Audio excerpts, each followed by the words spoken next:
gamut like run of all services here, but also certain folks will be kept out of receiving services if we don't support Foundation Health Partners in our core hospital here. So I see the need. I think, Steve, you said everything I could want to say in support of it, but I do support that, and I appreciate the education and reminder, and just especially focusing on that note of we serve everyone here, and so I think it's really important to not have competitors that might not serve everybody working and kicking us out of that market. Oh, thank you. I just want to thank when Steve and you guys all come down to help educate us, especially as legislators. I can honestly say 4 years ago, this probably wasn't my forte of understanding, what's going on. But once you guys explained it, so I totally support it. And one of the reasons is one size doesn't fit all in this state. Every community is different. And this is the baseline for Fairbanks. So I will always support that and make sure that we're not competing, smaller communities. That's going to take money away from what you guys are trying to do is serve a very large area with one hospital here. I too support the certificate of need and just appreciate everything that the panel has said and what Steve outlined, which just really drives it home. I had a couple observations, not to repeat what anybody else said, but I really think it's important that this board is and I looked at all the names on the board, not only the executive board, but all of them, to be the face of the hospital and make the case, because on something like this, somebody from the private sector could say, oh, well, we need more diversification on this. And so to make that case that we are a community-owned hospital that is serving all segments of the community is so important. So I really applaud that. And I also want to mention that when I was on the school board, one of the things that I often did is when people would say, well, this is happening, like let's say this is happening in Anchorage, or let's say this is happening in Minneapolis, or this is happening in Chicago. What I always try to do is bring it back to Fairbanks. And what is the situation here? What are our needs? What is happening, boots on the ground, so that we make sure we're not, because we're unique. We're unique. We're not big. We're not small, we're somewhere in between, and our needs are unique. So I just appreciate also the education in this process, and support that. Thank you all for that. All right, Scott is going to ask a question on education, but before he does that, I want to put on notice either Sarah or Nicole is going to ask our question on nurse licensure. So which of you? I don't care. All right. That's after Scott. So Scott, go ahead. Sorry. Thanks. A question about education for the panel here. Let's see, the recent legislature and Governor Dunleavy passed one-time funding for education by adding $175 million to the foundation formula, which is equivalent to a $680 increase to the school foundation formula per student allocation. The borough's local contribution to the schools is now $60 million, a 48% increase in 15 years. This increase, for the most part, is the result of legislative action that amended the education funding formula, resulting in reduced state funds, while shifting a large portion of the state share of education funding to property tax-paying municipalities. This action has increased financial pressure on local governments and local property taxpayers. Do you support increased funding from the state? And how would you propose to fund an increasing local contribution to education or replace state funds in future years? And that's Savannah's Great, thank you. This might be one of the biggest differences between Mike and I. I support a permanent increase to our base student allocation, and unfortunately he didn't vote to override the governor's veto of that permanent increase to our base student allocation this past session. And I experienced that problem firsthand on the assembly and in working with our school board. We were trying to fund our schools and we had this huge question mark. And then we got one-time funding, and it was still a huge question mark until the governor finally signed the budget. And it was well after we set our assembly budget, it was well after the school board set their budget.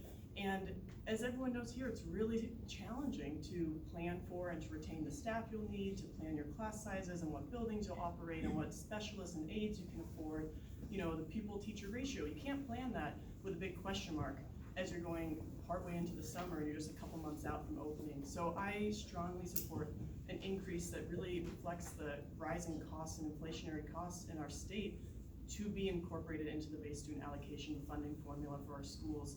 And additionally, the flip side of that, I've also seen the required local contribution go up every single year for our borough. This year is about $38 million, and that is our single largest source of need for tax revenue out of everything on our borough budget.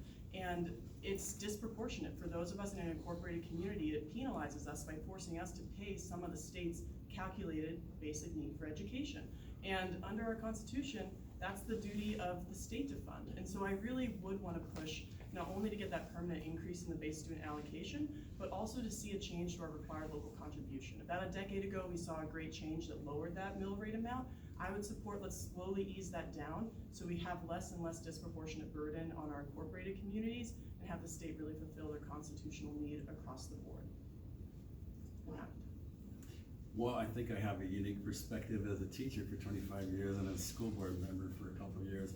And it's always easy to say we're just gonna spend more money. We are at a crossroads right now. I mean, yeah, we can say we're the wealthiest state in the union. We got $82 billion sitting there, but a lot of it's untouchable money that is for a permanent fund. As a teacher, all your budgets are made up of your school board, and that's that local control everybody fights for all the time. And how do you make this money? I was serving 4 years ago, and nary once was the BSA brought up from 2020, 21, was not even talked about. Okay, and we haven't reduced funding. It's still the same funding. The BSA hasn't changed. So there's a big misnomer out there that we just keep cutting funding. We've actually added millions. There was like $200 million more on top of the 175. I have a list here, all that we added this year to it. So where's the baseline of how much money are we going to invest? I am totally invested in our kids, but we have to focus on making sure that money gets to our students and our teachers and our support staff. Okay, and that all comes to your local school boards. Okay, I mean, I as a school board member, I could see where the money was going. Isn't enough rural areas do pay their way? We get federal funding through our rural areas that 88% of that goes right back to the state. It gets taken right out of there. So, you know, to say that because we're not in an incorporated area, we don't pay our way, we actually do pay our way. And we're not out there asking for more services, but I absolutely support that. I've talked to many school board members, in fact, school board members from Fairbanks, that when we talked, I said, how about a $400 BSA? And they were thrilled to death. It wasn't the 680 or the 1413. So when we all get on the same page, which I've been asking for, can we all get on the same page, same room, and solve this issue? We're gonna keep fighting over it. It's easy to say yes to $1,413. That's $375 million every year. And for people that depend on their permanent fund, that's over $600 that's gone from your permanent fund you'll never see again. So where is that fiscally responsible line that we do have to serve our kids though? Our kids have to be the priority. Yes, this is a great question, and in my getting out in the community, door knocking, talking to people, it is energy and education tend to be what people bring up the most. So it's definitely top of mind. What I see, and in my time, you know, volunteering in the schools all the way through my kids' education, I was a reading tutor, I was a kindergarten aide, which was an exciting adventure. And but I mean, the public schools in Fairbanks have my heart, and I gave 6 years of my life and advocated, you know, went to Juneau advocating for school funding. What I'm seeing though is that our education picture has changed, and people are looking at different options. And we will never move away from the brick and mortar schools that we have, which, you know, I fought hard for. But people are wanting things like homeschooling, you know, other schooling options, charter schools. So really the landscape has changed, and it was brought to my attention the other day where the Fairbanks schools need to continue to try to deliver a high level product so that we keep attracting those families and students back to our public schools and show them, you know, it's easier to advocate for school funding when people are happier with the product. But I see that we have had a triple whammy for our public school funding: inflation, declining enrollment, and then reduced overall funding. And so I am one of those that believes that a modest increase to the BSA is important, it's needed, having served on the school board. And I can't imagine going into the next year and not knowing what you're going to get as far as funding to be able to plan. I know it's extremely difficult. So I think a modest increase to the BSA, and like Mike said, I mean, I talked to the superintendent, I said, would you say one-time funding? Modest BSA. He says modest BSA all day long, of course. So, yeah, big advocate for education. Thank you so much. I'm a tremendous advocate for education, and I'll tell you, my freshman year, the Joint Legislative Education Task Force produced a report. Senator Wilkin was on that report. He was one of the 8 members. And what that report says, that if we don't want to get sued again in the state, that you need to fund education to the maximum ability. We haven't done that. So what happened under Governor Palin was they increased, and Leslie was fortunate to be able to be part of that board. They got those big increases in education funding. But then what happened is the last decade, we've been flat funding it. And once in a while, we have a little bit of extra cash because we have higher oil prices or something like that happens, or we have COVID. So we're able to provide a little bit more money to stabilize schools, but that's not sustainable, it's not substantial, and it doesn't forward fund education. So the tough decisions that school board members have to make each and every day is, we don't know if we're gonna be able to have an extra teacher in this classroom. So when kids go to class 2 weeks ago, and they meet their teacher, well, there's 31 kids in a first grade classroom in Annalee. And they're thinking, well, shoot, I'm not gonna be able to put my kid in 31 kids together, so I'm gonna pull them out and put them in homeschool. And that's the real tough decisions that people have had to make. The people have had to make those decisions because for 10 years, this legislature's been unable to put that substantial and put that sustainable funding in place. And we've also had incredible cuts to our oil taxes during those same 10 years. So we've eroded our budgets, we've eroded the amount of revenue coming into the state, and thus we've eroded the amount that can go out to things like education, like our economy, like our healthcare systems. So as a state senator, I'm gonna be there, I'm gonna fight for education, and I'm gonna mean it. Thank you for your education of this issue for all of us who don't live and breathe it every day. So thank you for that. All right, our nurse licensure from our chief nurse. Hi, thanks again for being here. I apologize, I'm gonna have to step out of my position partner, but I'm glad I get to be here and ask the question. And you are? I'm Sarah Martin, I'm the Chief Nursing Officer here at Foundation Health Partners. I'm also locally grown. I was born in this hospital, in this organization. My mom's a retired ER nurse and been part of the community for a long time. So personally and professionally, very important to me. One thing that our executive team and the board have tried to help support from a statewide level is the Nurse Licensure Compact. And so just really looking for feedback from you guys of what your thoughts are around it, and if you do or don't support it. From my perspective, again, I know it's already mentioned that we are now one of only 8 states that are not part of the Nurse Licensure Compact. It's been proven effective from an evidence-based and safety standpoint, and so then the arguments against it feel short-sighted at this point in time, and the desire not to get travelers to the bedside, but we have new grads that come in that they're trying to take care of their student loans, that they are our local staff and people that live here in the community and want to stay, but it is quicker for them to move and start working somewhere else than it is to start working here with us, because their licensure could take that long to get. So we lose candidates from every perspective. It's also difficult too when you have somebody that's transitioning out of the military. That's how my family ended up here. My dad was a helicopter pilot in the Army. My parents loved it here, they stayed. And my mom had a transition to getting an Alaska license, which even then took an extended amount of time. And in other states, that isn't the case. They welcome that talent to stay here and become part of the community in a way that we just have not been able to harness yet. So, love to hear your thoughts. Sarah, 2 quick questions. How long do you think it does take now? I know the state's been working on it, and also how many travelers generally do we have? Ooh. So we have an average of anywhere between 70 and 90 nursing vacancies at any given time right now. And that's actually improved some since COVID times. And then we average about 100 travelers in the organization. And that's not just nursing, that is nursing and some of our respiratory therapy, lab, radiology is another huge place for us right now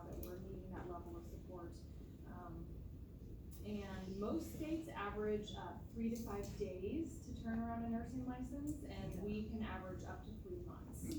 It's varied from like longer than 12 weeks. We've had it be almost 16 weeks before, and they have at times been able to turn around licensure within, 8 or 9 weeks, but I've never seen it quicker than 30 days was like a miracle one time, but. And just for perspective, we employ about 400 nurses, so it's our largest body of employees in the organization. They're basically the backbone of a healthcare system, so they are essential to us providing quality care. From Nicole, our Chief Human Resources Officer. My partner in crime. All right, Mike, I have you up. All right, I'll keep it really simple. I actually have the amendment that's stuck into a bill on the House. Unfortunately, we couldn't get it in, so 100% supportive of it. It needs to happen. That's speedy. Okay, well, and this is a new this is one of my, learning opportunities in this whole process, so I really appreciate it, and reading over it, I don't know what the hurdles have been. It says that it was died in committees, unions opposed, negotiations with unions unsuccessful to it, and specifics unsubstantiated. So there's probably more to the picture. Again, when I think of serving in the state senate, I would be looking to the hospital and stakeholders to understand the picture of what it means for our hospital and Fairbanks. And if we're different from another area, then my advocacy role is for Fairbanks. And on the back of my t-shirt, it's all about Fairbanks. That's what I say on my t-shirt. So I can't see that I wouldn't support something like this, because it seems like it streamlines things. It's needed for our hospital. So more to learn, but yeah, I'm supportive of the idea. So. Yeah, thank you, and thanks for coming down, Sarah and Nicole, this year on the NLC. The Nurse License Compact was first studied back in '98 or so, when they realized that there's disparate rules and requirements for each nurse in a different state. So Pew Charitable Trust came up with this proposal to create this compact among states, and I think Maryland, Texas, a couple other states were first in. For a long time, they were maybe 20 or so states. Now, today, there's 43 states now, actually. There's only 7 states that are not in, and Alaska being one of them. So I think that, the idea that this was something new is definitely not the case anymore, and I think right now, it's not a matter of can we find a nurse, it's a matter of our nurse is gonna go somewhere else, or are they gonna come up here? And if this is a hindrance in nurse licensure, every license is a little bit of a hindrance, because they have to go through the paperwork and the bureaucracy that the state has. And the state's not been doing has not been doing well on that, whether you're a firefighter, a teacher, a nurse, any of those professions that requires professional licensure.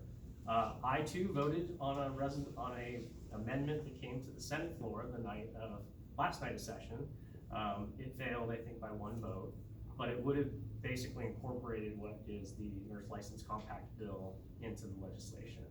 So it failed by 1 vote. I think that, just continue advocacy, continue to show the need, continue to tell about the practical application, bringing a nurse up here from some other state, and then showing them what a great place this is to live and work and raise a family is great, because then they can move up here. I think those are the kinds of things that will help healthcare in the long term. And I'd support an NLC similar to the one that I voted on the floor. Yeah, I'll join the chorus of folks here. I know there was some pushback from various voices, but they don't seem to represent the voices in Interior or our community, and I really would support having the Nurse Licensure Compact as well. I just was reading and saw, I think in 2023, travel nursing alone cost Foundation Health Partners $29 million, and then we're projecting $20 million this year, and those are huge costs, whereas instead we could be having folks stay here in the long term, bringing their families, having that stability, building a stronger team within the unit too. I would really love to support that, and I think folks have already spoken to why this makes sense. The pushback I've heard doesn't seem grounded in how this has actually been operating. It isn't a new compact. It does seem like we have good standards in place, and as an attorney, I know, I took the Alaska bar down in Juneau. I hand wrote it. It was a very small group, because we have our own distinct bar exam for attorneys. And I know so many friends in the legal profession went to states that were part of the universal bar exam, because then they knew they could hop around state to state more easily. I think we'll see similar things here if we don't join the compact. Folks who are getting into this nursing profession will look to places where they can universally hop to the 42, 43 other states that are on the same page. So I'd like to join that chorus of folks and really help keep and attract and retain more nurses to our staff. Thanks. Just a couple of notes from the lobbying work that we've done. First of all, the University of Alaska is providing us with 24 graduates a year now. So that is huge here in Fairbanks. So that's, and we try to get every one of them, we can't always, but you know, we do. So we are very interested in our growing our own talent. And also, you know, I don't know why the Division of Licensure, you know, the funding for this, their staff comes from all the license fees, right? And I think there are lots of nurses paying licensing fees. And so I don't know if anybody's ever looked into the idea, can't they just get more staff also? to move the paperwork faster, so, but standards are good, we support that. All right, let's go to some audience questions. We've got a great question here, which is, in the past, there was a strong interior delegation in Juneau. The issues that FHG face need that interior strength again. How will you as a senator work with all the representatives of the interior to get things done? And we're gonna go back to starting with Leslie. Yeah, that's a great question. That's a really great question, because in years past, we have had a very strong interior delegation. And it's one of the reasons I've jumped into the race, is that I think we need strong leadership in Juneau, we need fresh ideas, and I think Fairbanks is ready for a change.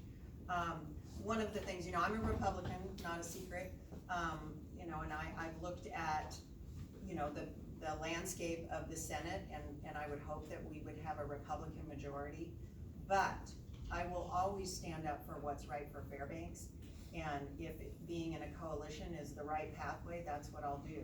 I would absolutely work with anybody in the interior delegation and go and represent Fairbanks and the interior with a unified voice. So I did for many years on the school board. I did when I worked for Senator Sullivan, worked with a wide variety, diverse opinions, and I think it's so important for a community our size to always work together. And that's what I would bring to Juneau, is that can-do, work together attitude. And I think you can disagree on topics, but you always come back to working together strongly. It just is, it's who I am, it's who my family is, and that's what I bring to Juneau, so. Thank you. I'll just say first, I'm an Alaskan, and very, very toward the end, I'm a Democrat, because that's really what it boils down to. I'm in a bipartisan coalition right now. It was started because we had 9 Democrats and 8 Republicans who wanted to join. 3 Republicans said they absolutely wouldn't be part of the bipartisan coalition and couldn't deal with it, so they were out. The 17 of us have made great strides over the last couple of years, including passing legislation to deal with energy and with healthcare costs. I'll say that our interior delegation meets twice a month, every 7 o'clock in the morning, every Thursday. And I know Representative Divert's in the audience. I know most everybody shows up at 7 a.m. because we hear from people like you, we hear from the Chamber of Commerce, we hear from what was the Arctic Alliance, and we go back to our individual offices or our individual caucus meetings and caucus rooms, and we tell the story of Fairbanks. And that's exactly what I've always done in the legislature. That's exactly what I will continue to do, because I'm an Alaskan first and not a Democrat. Thanks. Yes, I look forward to working with everyone. My focus is to bring solutions. I'm a nonpartisan candidate, and I would love to make that Senate Majority Caucus a tripartisan caucus, you know, add an independent to it. And I do think that's been a great model of putting labels aside and focusing on bringing solutions. And I've seen that play out to the whole state's benefit in the Senate, and I really want to continue that. I think that's a really critical sign of folks putting our state and our community above any partisan battle. And that's really how I've also worked in the Borough Assembly. We are all nonpartisan, elected at wide, and we've had the majority of our votes always 9-0. And that's what I like to remind people. So much of it, you have a few resolutions that get a lot of ire or a lot of attention, but most of what we do is maintaining our roads, funding our schools, making sure we maintain our parks and rec, making sure our pools get the capital maintenance they need. Those kinds of things we all get behind, and it doesn't come down to a party as to whether or not we're gonna find a way to get your sinkhole in your road service area fixed. I think that's just pragmatic problem solving, and I try to bring that to everything I do. And you'll see, even working with our interior delegation as our presiding officer, I've worked with Representative Dybert, Representative Prox, Representative Stapp on bringing so many different legislative priorities to the forefront. And we've been successful on a number of them. And I just love that we can go to anyone in the interior delegation and have a conversation and get progress through. I think that's what we need. And no matter what letter's next to your name, I'm willing to work with you if you're focused on solutions. Thank you. Well, just honesty has to be my number one. I run as a Republican conservative, you know, and that's who I caucus with, but no one has voted against their caucus more than I have as a Republican, because my first foremost thing, it's about Alaska first. You know, if Ms. Dybert had a really good piece of legislation that, you know, we got stuffed into a bill because it was a good piece of legislation. I have no problem working to make sure that happens. So again, I run as a Republican. I'm not gonna hide that, just being honest with people, but I have voted against my caucus way more than anybody, because I am there to represent Alaska first and foremost, and that's how my votes fall. Thank you. There is a question here which you cannot answer, so, but I'll tell you what it is. Wasn't the surgery center built without a CON? And what this is probably referring to is the latest endeavor that Dr. Carey has undertaken, which he indicated to the state was under the threshold of the expenditures. And we might have different opinions on that. So to Steve's point about rigor in the process, that really is to this question, but I don't expect you to answer. Here's one you can answer. This goes to Scott first. In wanting to expand the economy and keep people in Alaska, what do you think you can do to improve daycare before and after school programs so people can work? Thank you. We had a child care task force that was stood up by the governor and the legislature this last year. They came up with a report in January, and among the items in the report, besides making registration easier, making child care facilities regulation, deregulating that, one of the big ones came out was to help subsidize it, straight out subsidize child care at the large level. So what the legislature did was they took a bill that I introduced, Senate Bill 189, introduced a $7 million child care assistance package within that bill. They asked a little bit before they were going to do that, but they did. So that money is actually passed. It was passed. It was not vetoed by the governor, and it is money that people will see on the streets in this fall. Two, I think one of the things that the legislature did that was really important was we took one of the borough's #1 priorities, which was the Child Development Center that's over at on the west side of town. They requested some $3 million, also in line with the need for childcare for professional families that want to get back to work and want their kids to go to a place that they know is safe. So that money also made it into the budget, thanks to Senator Bishop and other members of the Senate Finance Committee. Those are the kinds of things that we can do, whether it's deregulating some of the harsh regulations that are there, or whether it is, you know, in this case, unfortunately, and this had members of the Chamber of Commerce and the people who believe firmly in the free market, they said it needed the subsidy. And so that's exactly what we did this last year. Yeah, this is tough. It's something I've been living firsthand. When my husband and I were trying to go back to work after parental leave, I looked at all 49 licensed daycare facilities in our borough, and I had one person get back to me in like a month's period. It was really challenging to find openings. And so I think there are certain models like here, providing it through your employer is amazing. And that is what the borough is trying to do in partnering with UAF to have both that child care development facility where more people can be trained to become professionals in this field, but also at the same time providing daycare for over 100 children, so many families at that facility. So I think that is something the state can do. The subsidies are really helpful, and just to underscore that,